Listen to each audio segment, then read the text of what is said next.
Alright, so it's been over a week since my last upload, and I wanted to definitely get a video for you guys out today.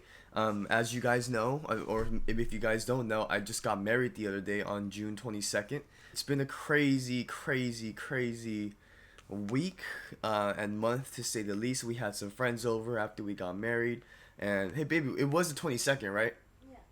Yeah, just so I'm not saying some wrong shit. But yeah, so we got married on the 22nd. We had some friends over, and we I was just a little bit busy, you know what I mean. But I tried to stay consistent with the 7:30 p.m. Saturday night live streams, which I will continue to keep doing. I just really wanted to get a video for you guys out today because it's been over a week, like I said. And in this video, we're going to be talking about one of my most memorable stretches in LA County Jail. I don't know if I'm allowed to even call it a stretch because the most time I ever did was about a year. But I've been to LA County Jail numerous times and I don't want to get my stories mixed up. So this will be about the time where I went to jail for the residential burglary and I got let out for the first time on my first chance going to rehab. Because you know that I did fuck up my chances twice before actually getting there, right? So this will be the very first time actually fighting my case and going month to month, back to back for 8 months trying to get a better deal.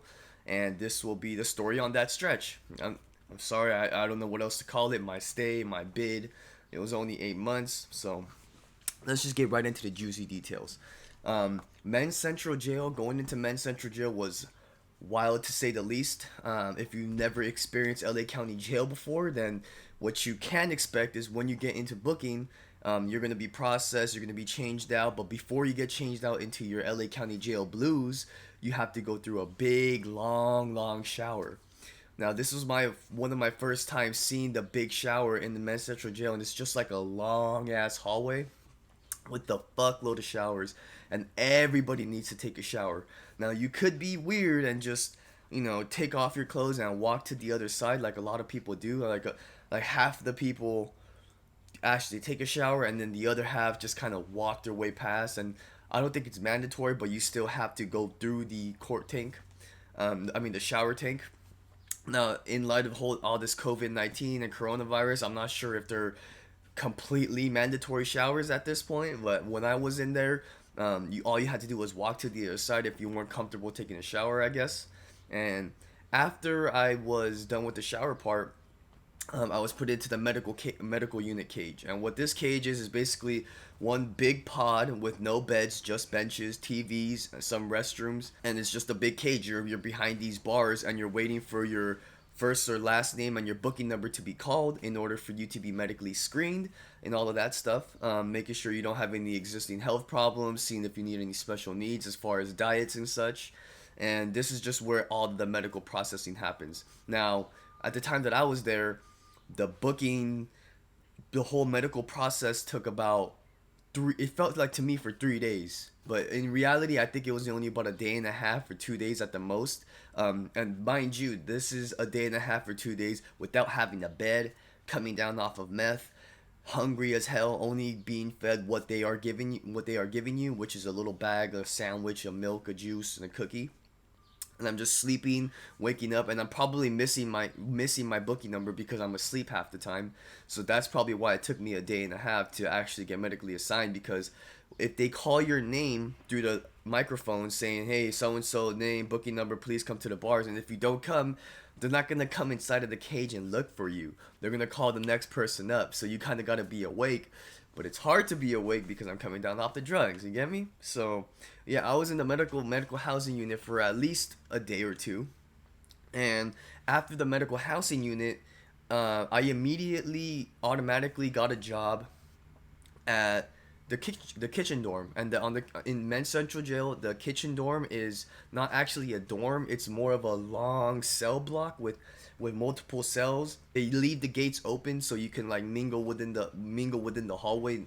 It's like a really narrow hallway, and there's cameras, and there's a bunch of cells lined up, and they only shut the cages to the cells at the end of the night when you're about to sleep. Now, I was on the 4,000 floor because that's where the kitchen floor is, and I was working there for maybe 3 or 4 months. I met a really good friend there, and I actually linked up with them once I got out of jail, but that's a whole nother story in itself. And we were just hanging out for a while, and I was just working the kitchen, and what the kitchen consists of is basically like you're making the lunches, the lunch bags, and the breakfast bag for all the inmates. So like for lunch, for breakfast and lunch, it's usually always either a peanut butter sandwich with some milk or a bologna sandwich with some juice and cookies and whatnot, and they're in a plastic bag. And the kitchen norm is in charge of making those plastic bags. And then you got the other side of the kitchen called ODR, which actually cooks the dinner plates, which is like the actual hot food, the meals that consist of meats, rice, or whatever it is, whatever it's gonna be. That's a whole other unit. Now I was in the kitchen unit for maybe about, I want to say 2 3 months before I went to court, and in the court tank I actually met one of my really good friends. Now my friend, he wasn't housed in Men's Central Jail. He was actually staying at Wayside Supermax, and if you're not familiar with Wayside or Supermax, it's basically near Six Flags in Castaic. It's about like an hour and a half drive from LA County Jail, and a majority of all the people in LA County Jail are housed at Wayside because they have all the beds, they have all the dorms. There's North, there's South, and Supermax. Now, these three things are all different parts of Wayside. Now, I was only held in Supermax. I never did time in North Max, and I never did time in South Max. Now, in the court tank, I met my friend, and he was like, "Hey, bro, I have it real good in the dorm that I'm at in Wayside. Like, if you get over here, then I could, your living will be a lot more comfortable. I could get you a really cool job, probably a lot better than the kitchen." So I was just like, okay, for sure. I'm gonna file a request to be sent over to Wayside, and I'll hopefully get sent into the dorm that he was at. The dorm number that he was in was 519, and basically 519 is the 500 floor. And in the 500 floor, there's different dorms, and each number is a different working unit. So 519 was the deck trustees and medical unit. 527 was a laundry. 526 was, there's just a bunch of different dorms that consist of different jobs. And it's only the 500 floor in Wayside Supermax that is the worker dorm. Every other floor, 600, 700, 800, it's all general population, where all the gangsters are at, all the Southsiders. That's where they're all residing, because the 500 floor is just for the workers. Now, since I put in a request when I was in the kitchen dorm in Men's Central Jail, once I got transferred to Wayside Supermax, I immediately got another job because I technically didn't get fired. But I didn't land in the dorm 519 where my friend was. I actually got into the laundry dorm when I first got there. And now if you've seen my interview in Lockdown 23 and 1, you already know that I was not feeling the laundry shit whatsoever. So I went on a mission to try to get sent over to 519. Now, the jail system doesn't really just accommodate you on whatever dorm you want to be at. That's not how it is. It's fucking jail. You sit where you're placed. But there are ways to get around this system without actually asking, and being moved around in the dorms without being rolled up or looking like a J-cat, or ruining your reputation, especially in the worker dorms, since there's little to no politics usually. It's pretty easy to try to get around. And the one of the methods to try to get your job changed is to put in a grievance form. Now, what a grievance form is basically a way for inmates to complain about living conditions, staff treatment, and other things of that nature. And if you put in a form, every night a warden will come pick it up and look at it, and if it seems valid enough, they'll come talk to you and see what the hell is going on. Now, I put in the form that I just wanted to change jobs, that I just wanted to try something new, and the warden that was in charge of that pod that night was cool, and he said, okay, you know what, I'll move you to a different dorm. But here's the tricky part: you don't get to choose which job they give you unless you've got a lot of juice with the wardens. And this is one of my first times in LA County Jail. I don't have juice with any of the staff members like that, so it was pretty much just try to put in the form, get moved, and hope to God that you get placed in the dorm that you want to be at. Now, my first try at the grievance form, it didn't work out too well. I got transferred to the kitchen dorm in Wayside, which is a different floor, not the kitchen dorm in Men's Central Jail. These are two different jails now. Now, I got transferred to kitchen dorm in Wayside, and I was pretty bummed out. I was like, what the hell, dude? I was trying to move, and I didn't get placed in 519 where my friend was at. So I stayed in the kitchen dorm for like maybe 2 or 3 days, and on the third day, I was working, and one of the deputies was saying some racial comments at me. He was also Asian, but he was saying something about my race, and I didn't like that at all, so I kind of talked shit to him.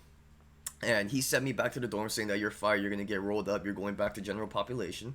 So I went back to the dorm that night and I put in a grievance form saying that I feel racially attacked and that the deputy was saying racial comments to me. And that same night, the warden of that dorm, in charge of that pod in the kitchen dorm, got the grievance, called my name to the bar, called me to the bars, and started talking to me, saying, "Hey, what the hell is this form?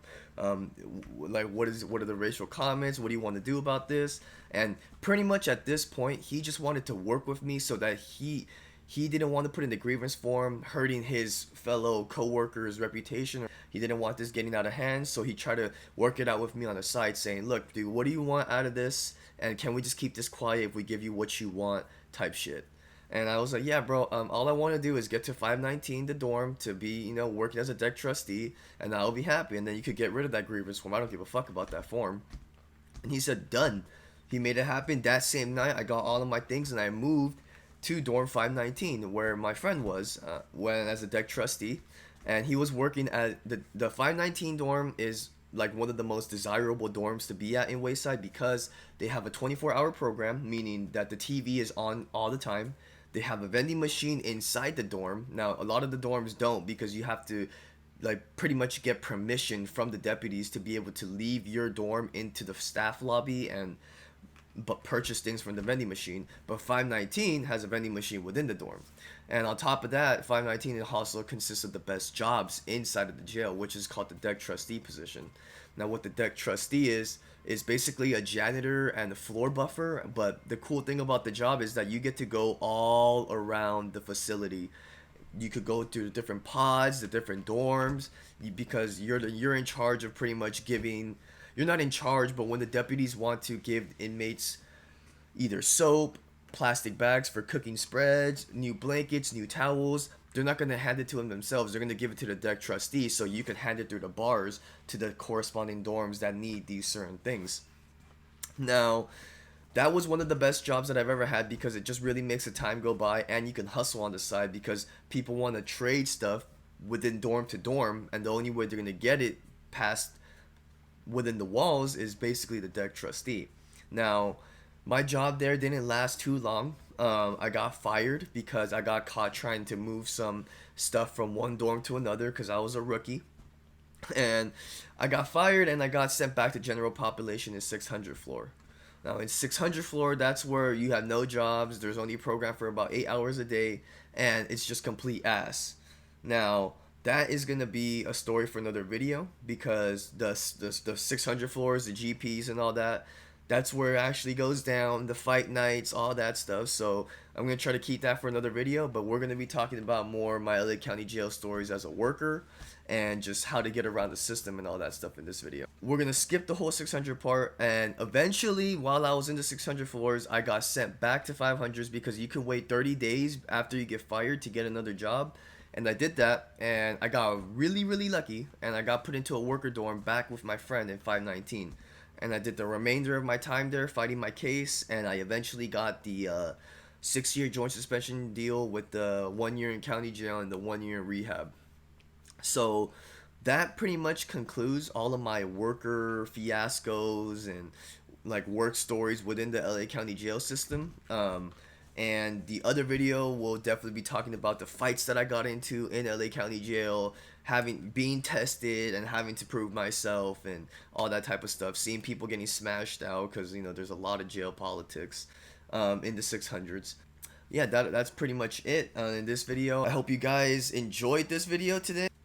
Another video will be coming soon. I'm gonna try to be very consistent with my uploads, but the Saturday night live streams at 7:30 will continue to happen. And hopefully I can try to get a live stream in the middle of the week, like on Wednesday or something like that. We'll see. I just want to say one more thing before I completely let you guys go at the end of the video. I just want to give a huge thank you to everybody that donated to me on my last live stream. Here are the donator names. I know you guys probably can't read them that well, but you guys know who you are. You guys donated on both the streams, and I really appreciate it. All the support is amazing. So the live streams will definitely be coming soon. But until next time, you guys, I'll be seeing you.